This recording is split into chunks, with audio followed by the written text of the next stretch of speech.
And we can have some of the works can- in the background here.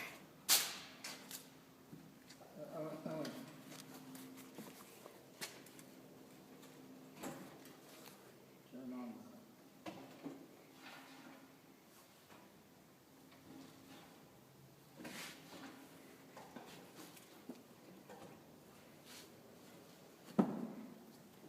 I'm kind of doing a circuit to just show all the interesting things, materials and equipment you have here with blow torches and right. burnishing tools, metal scrapers.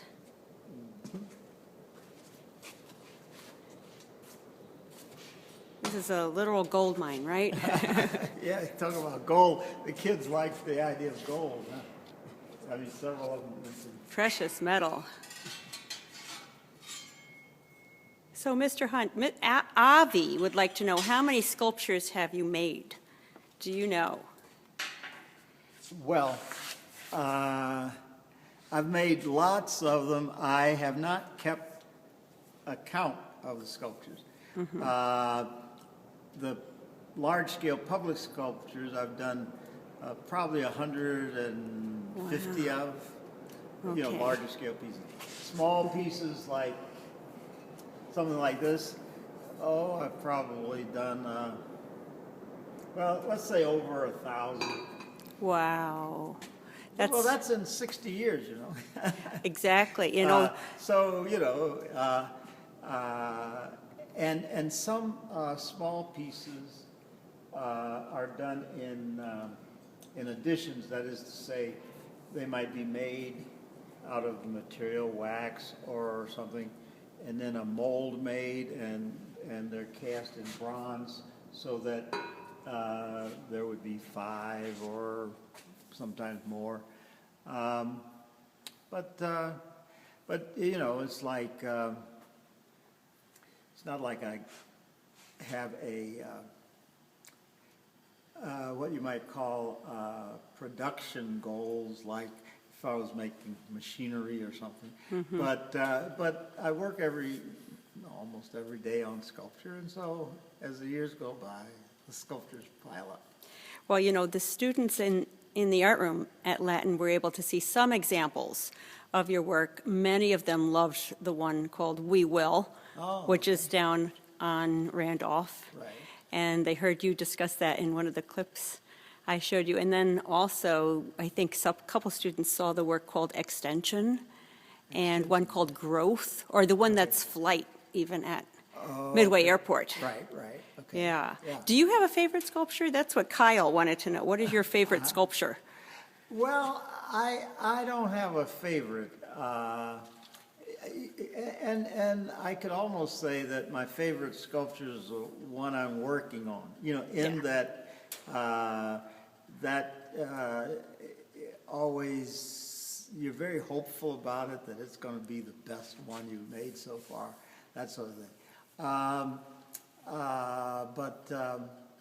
But among my favorites, let's put it that way, is that piece We Will and Flight Forms at the Midway Airport.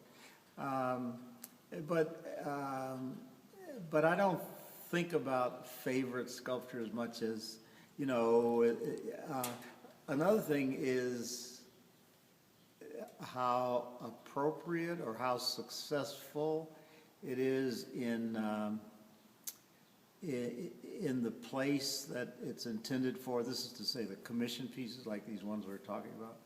And so I mean, it's that the sculpture, you know, looks like I want it to look, but also it looks like it belongs where it is.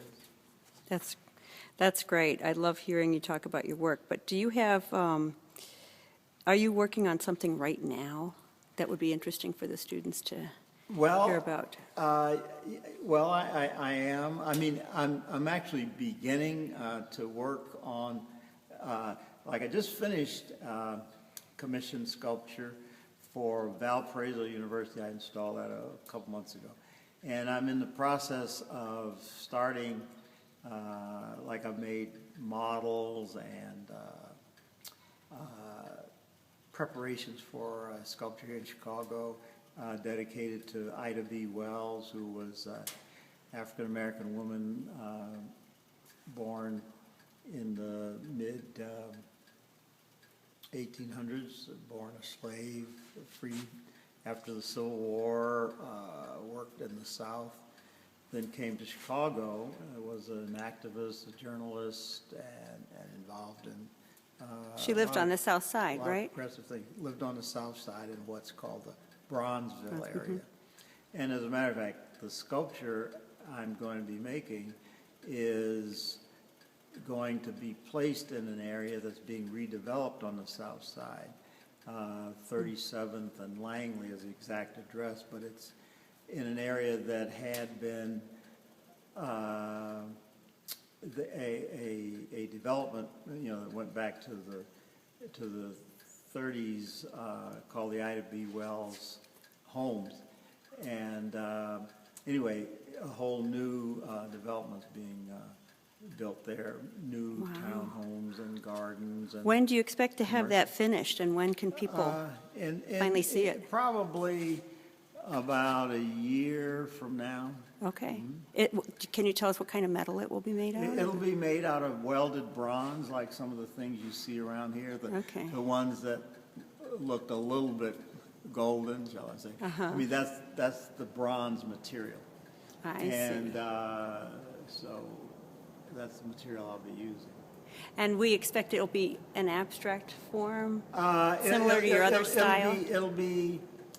It'll be abstract, symbolic, and actually, in this case, I'm going to combine it with some granite panels that will have actually images, at least one image of Ida B. Wells, and some text. There will be quotations from her, Oh, but that'll be interesting. Okay. designed into the overall, you know, sort of abstract configuration. Well, we can't wait to see it, because students are interested in Chicago history as well as the public art you're making. That was actually what Lucy and Ryan wanted to know. What are you making right now? Okay. Sophia was wondering, how do you use blowtorches? And how hard is that to do? Well, it's not very hard, actually. I mean, you just have to be careful and not burn your fingers. But a blowtorch is, actually more accurately, a welding torch that I use is a torch that mixes either oxygen and acetylene or propane to burn at a very high temperature that will melt metal. And so you turn on the blowtorch and melt the metal or heat it so you can bend it. It aids you in these various processes of putting a metal sculpture together. Did you learn how to do that when you were an art student in school? Partially. I was a student at the School of the Art Institute for the most part. I studied some other places as well. But and I started out actually modeling in clay, plaster, a little bit of carving, but I saw work that was being done by artists like Picasso and Gonzalez and David Smith, and I decided I wanted to do that. And they were working with welded metal. And so I took a class that was called Metal Craft, where you made craft metal things like candelabras or bowls where you'd hammer metal into various shapes and use a blowtorch or various kinds of torches to solder or weld things together. But when I started to do larger things like some of the things you see around the studio and out in public places, I actually sort of worked on my own to develop some of the techniques and also worked in some welding fabricating places. And So it takes a lot of people. So yeah, and develop additional skills sort of in the manner that they call on-the-job training. I see. Well, you know what? These are all interesting materials for kids. I said I cannot bring blowtorches into the lower school art room. Well, They no, knew that. no, that would be a little hard to explain to the administration and their parents. Lily wanted to know, how do you come up with your ideas for your sculptures? Well, part of it is, well, if it's a sculpture like I described, working on the Ida B. Wells project, some of it's what you might call research, that is, say, reading about the life of a person you want to commemorate in a sculpture. Other times, it's more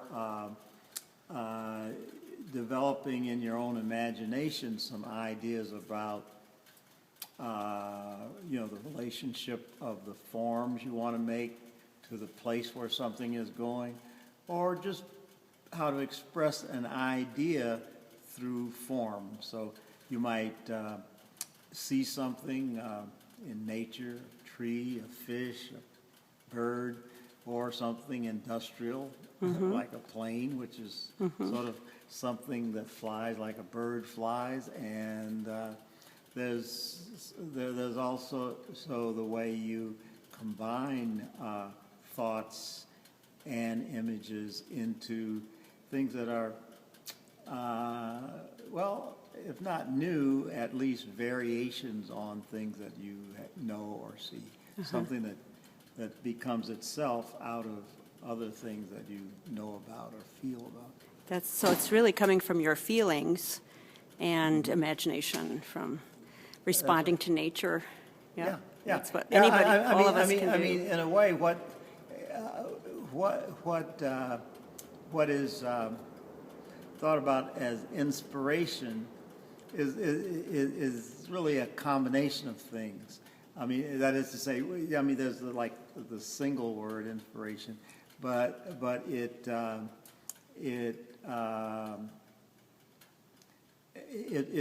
the fact that an artist, I think, just through experience and a certain kind of conditioning, comes to respond to things by creating other things. Yes. You know, I, as an art teacher, would like to know when you first became interested in art. Were you a child? Did you Yeah. draw a lot? Were you? Yes, as a child, very young child, even before like being in school, even pre-kindergarten or whatever.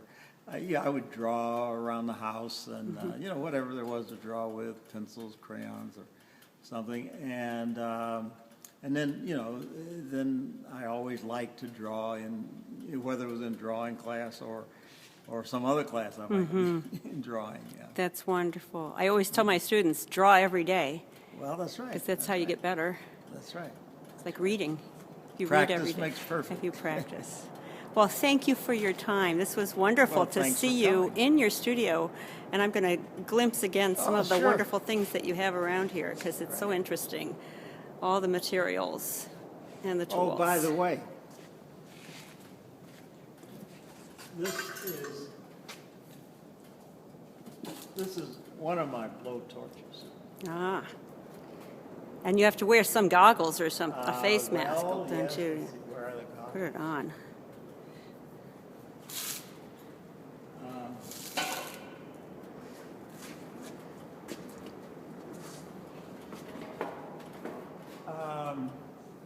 This is a different thing. This is a mask that you wear for grinding. Ah. But the goggles look like this, except that they have a green eye shade. That's it's like having very dark sunglasses. But then you wear a transparent one when you're grinding on metal with tools, so you don't get things in your eyes. Yes. Little metal shavings or something. Well, we will look forward to seeing the unveiling of the Ida B. Wells. Okay, for finale, I'll light the torch. Oh, good.